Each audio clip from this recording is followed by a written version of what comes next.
Well welcome to Akshayam kitchen. இன்றைக்கி நம்ம பார்க்க போகிறதுங்க ஆரோக்கியமான எள்ளுருண்டை எப்படி செய்யறதுன்னு பார்க்கலாங்க. இதுக்கு பார்த்திங்கனாங்க நம்ம ஃபஸ்ட்டு எள் எடுத்துக்கலாங்க.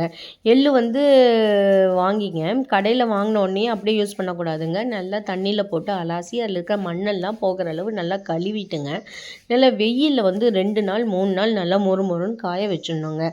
அந்த காய வச்ச எள்ளை எடுத்து வெறும் வடை சட்டியில் நல்லா சிம்மில் வச்சு நல்லா வறுக்கணுங்க. வறுக்கும்போது சவுண்டு வருங்க, பொரிஞ்சு வராப்பில், அதுதான் எள் வறுத்ததுங்க. வாசமும் மணமும் வருங்க.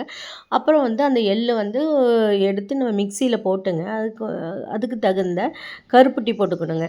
கருப்பட்டி போட்டு நல்லா மிக்சியில் அடித்தோமா இது மாதிரி வருங்க. நெகுன்னு அரைக்க வேண்டியது இல்லைங்க. நம்ம அரைக்கிற போதே தெரியுங்க, ஒரு மாதிரி எண்ணெய் கையில் பிடிக்கிறப்பல வருங்க, உருண்டை கையில் பிடிக்கிறாப்புல வருங்க.